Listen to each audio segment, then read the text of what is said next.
Sejam bem-vindos! Fique agora com o programa Espiritismo em Nossas Vidas com Wagner Ideale, sempre com temas que estão ligados ao nosso dia a dia. Olá pessoal, sejam todos bem-vindos ao nosso programa Espiritismo em Nossas Vidas e dando continuidade a esse nosso estudo dos livros de André Luiz. Nós vamos agora para a nossa lição, nossa aula, nosso encontro número 15 e vamos começar a falar sobre o livro Nos Domínios da Mediunidade. Esse livro, ele vai ter como o nome já diz, né? O foco dele vai ser justamente falar um pouco de mediunidade. Nós vamos voltar mais para frente em outros 2 livros que tratam de mediunidade, mas vamos entender um pouquinho sobre como que o André Luiz trabalha esse livro. Como sempre eu faço, esse nosso estudo não tem como objetivo tirar você da leitura, tá? Então, ou seja, vamos ler os livros de André Luiz. As obras de André Luiz são riquíssimas de conteúdo do contexto espiritual aqui, a realidade nossa, principalmente no Brasil, porque a espiritualidade em cada país do mundo, existem filosofias diferentes, abordagens diferentes. A espiritualidade é sempre a mesma, mas o foco com que as pessoas se conectam nesse contexto espiritual, às vezes muda, mas lá na espiritualidade é tudo a mesma coisa. É um mundo onde o corpo não faz mais sentido. A espiritualidade, ela é viva, ela é real, não é uma coisa, uma fantasia. Ou seja, eu desencarno, acontece o quê? Você tem 3 opções. Ou você acredita que desencarnou, morreu, acabou tudo. Ou você acredita que desencarna e sorte daquele que, sei lá, teve uma série de privilégios e não sofreu nenhum tipo de dificuldades. Então ele passou sem grandes consequências na vida, vai para o céu.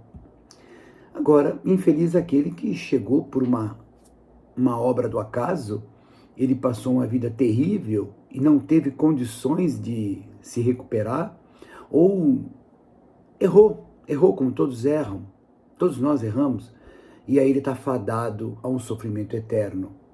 E há uma terceira opção, a opção que para nós é a mais lógica, é que a vida continua, é que a gente desencarna.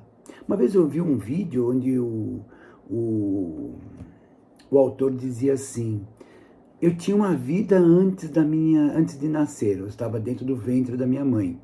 Depois eu passei por uma nova vida, que é essa aqui, que nós estamos vivendo. E eu acredito piamente que depois que o corpo morrer, nós vamos para uma outra vida. E eu entendo que essa outra vida é o mundo espiritual. Então, vamos ler as obras de André Luiz, é muito importante para nós. Muito bem, como eu estava dizendo, eu estou olhando para o lado aqui porque eu tenho um texto aqui do lado, a estrutura que eu tenho aqui, eu não tenho como fazer com que esse texto fique de frente comigo. Eu mudei um pouco a posição, vamos ver se melhora. Então, no contexto inicial, essa obra de André Luiz, ela está tendo como objetivo tratar um pouco de mediunidade. Cada capítulo vai citar uma mediunidade, vai citar uma situação que envolve mediunidade. Esse livro é composto de 30 capítulos, 285 páginas. Bom, o médium é o nosso querido Chico e o espírito comunicante é um espírito que se denomina André Luiz. Para quem não tem essa informação, de acordo com alguns escritos deixados pelo Chico no começo, lá quando saiu essa obra, o espírito não deu o nome dele, não quis dar o nome verdadeiro dele, por uma questão de humildade. Ele não estava a fim de aparecer, ele estava a fim de trazer uma mensagem, então ele tirou ele fora do circuito. Ele falou: vamos adotar qualquer nome aí, pronto. É como funcionam os espíritos mais evoluídos. Eles não estão a fim de fazer nenhum oba-oba, né? Estão a fim de realmente trazer ensinamentos para que todos nós possamos aprender e viver melhor. Algumas pessoas são, assim, vão estar muito presentes no livro.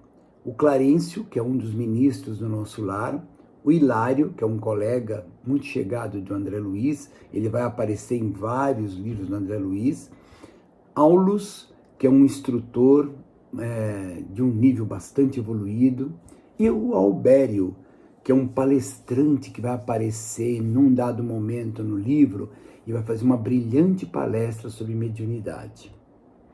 No capítulo 1, ele apresenta para a gente um curso.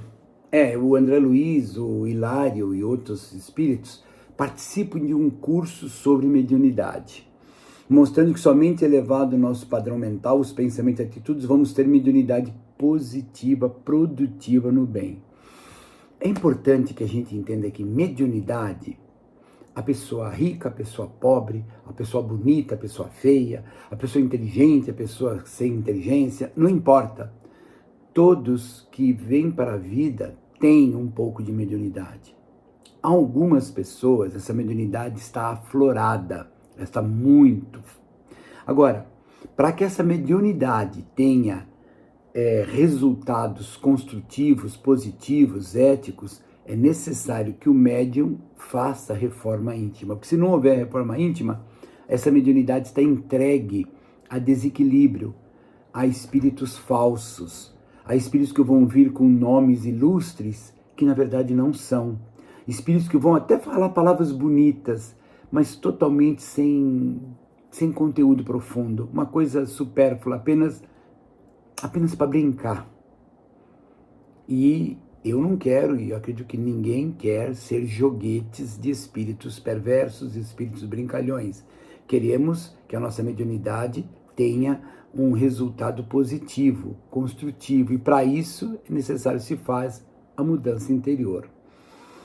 Nesse livro é que aparece a figura de um tal de psicoscópio. É muito interessante. Ele parece um tablet. Naquela época, 1950, ele tralalá, nem televisão direito tinha, quanto mais computadores, Existia sim, os computadores eram gigantescos, eram umas coisas dinossáuricas, vamos dizer assim, Coisa gigante. Mas vamos lá. Então eles tinham umas telinhas, como ele fala no livro, parecia um quadradinho, que hoje a gente vê como um tablet, vamos dizer assim, e quando ele apontava isso para algum local, ele enxergava espíritos que ele não enxergaria normalmente. Como? Não é porque ele está na espiritualidade que ele vai enxergar todo e qualquer espírito. Muitas vezes, nós já vimos isso em alguns dos livros de André Luiz, eles descem a lugares difíceis, lugares perigosos, lugares de energia muito densa, e os espíritos não enxergam eles. Como nós aqui não estamos enxergando os espíritos que estão aqui em volta. E quando chega na espiritualidade, depende do nível espiritual, continua não enxergando. Então esse psicoscópio não só vai permitir a visualização de alguma coisa mais profunda, principalmente energias. Então ele fixa isso num espírito, ele consegue perceber energias que ele normalmente não perceberia. Só um espírito de muita evolução. Interessante isso, Muito interessante. No capítulo 3, ele vai nos levar a um estudo sobre equipagem mediúnica. É apresentado ao grupo de médicos que vão participar junto a André e Hilário para o estudo na crosta terrestre. Então, estão se preparando, depois de um curso que eles fazem, vir ao mundo físico para experienciar algumas situações. É interessante. O capítulo 4 e o capítulo 5 nós juntamos porque trata-se de um estudo junto aos médiuns. Usando o psicoscópio, analisa as energias dos participantes. Olha que interessante. Então, com esse equipamento, eles vão numa sala onde tem médiuns trabalhando. Algumas energias eles estão percebendo, outras não. E com esse equipamento eles conseguem perceber tudo. Psicofonia consciente no capítulo 6. Analisando nesse capítulo, um caso de obsessão por paixão. A psicofonia é analisada de uma forma mais simples. O médium empresta seu órgão vocal e as possibilidades das sensações, mas permanece no comando firme da vontade. Pois é, Nós temos que lembrar que existe o médium mecânico, aquele médium que não participa ativamente da comunicação, ele cede seu aparelho vocal ou sua mão, acontece a psicografia ou a psicofonia, mas ele não participa. É uma quantidade muito, muito pequena de espíritos que tem de médiuns que tem essa característica. A grande maioria de nós somos psicógrafos ou mediunidade de psicofonia consciente. E a partir daí, a participação do médium é muito grande.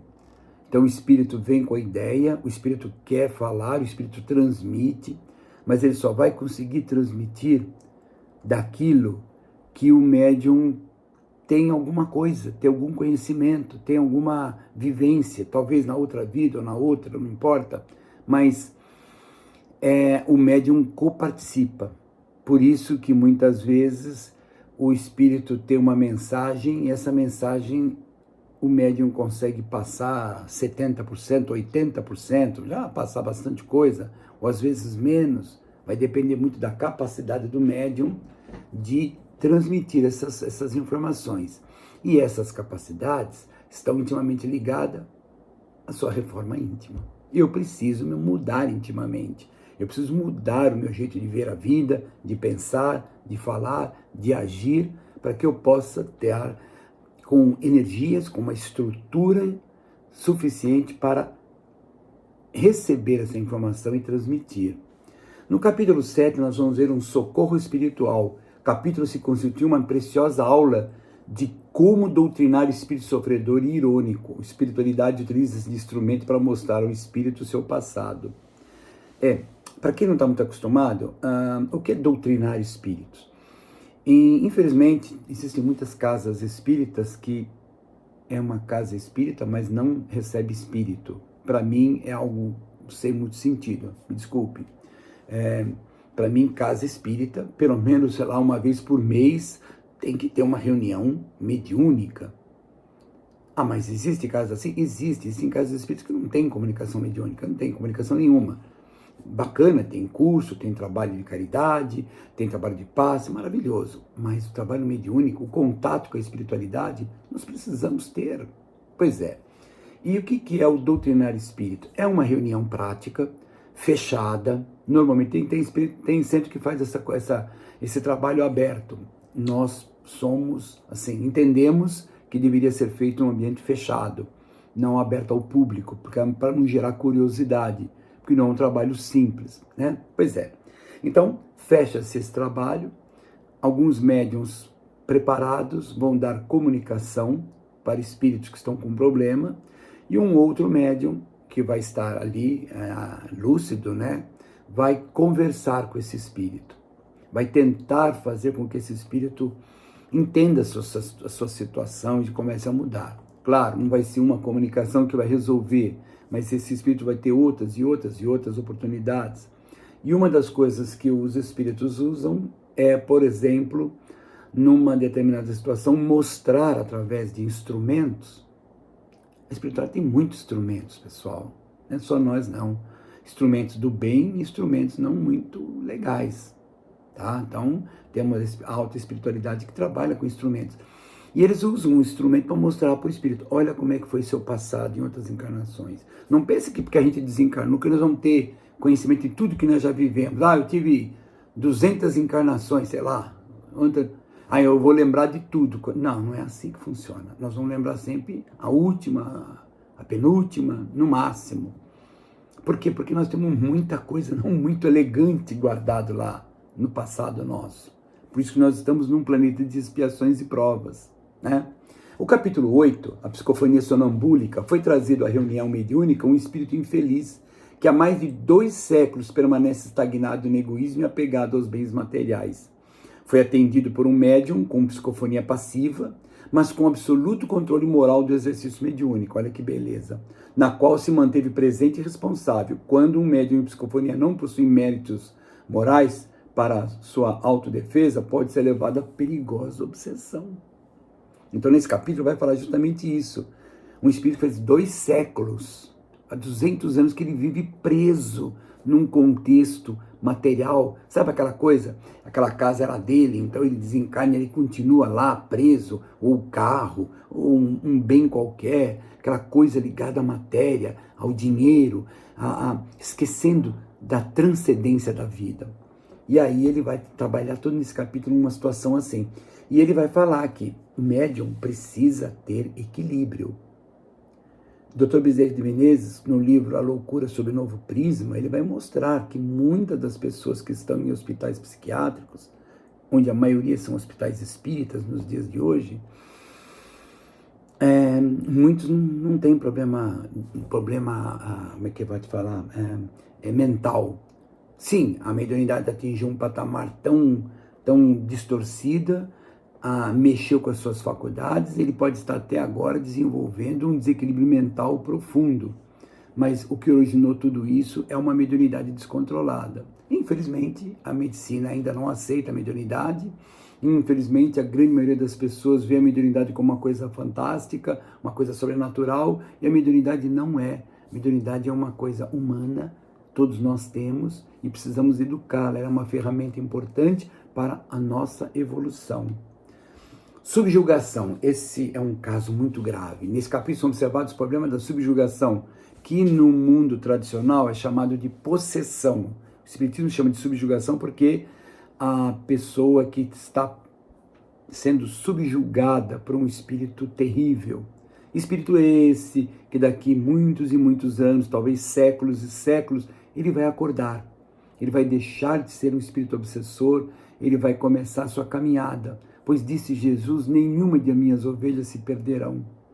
Passaram o céu e a terra, mas minhas palavras não vão passar. São palavras do Cristo.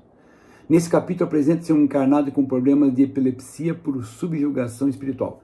Epilepsia é um problema, muitas pessoas infelizmente têm. Agora, existe epilepsia por subjugação espiritual. Eu já vi esse tipo de coisa. Então, na verdade, vai-se fazer um exame médico, aquela pessoa não tem epilepsia, não tem problema nenhum. Mas em dados momentos ela apresenta esse problema. Na verdade, é um espírito que vem se vingar. Como se vingar? Que essa pessoa que está tendo essa subjugação, numa outra encarnação, fez muito mal a esse espírito. Mas eu não estou lá. Pois é. Primeiro ponto é nós enxergarmos a existência de Deus. Que Deus ama todos nós. Então Deus dá oportunidade.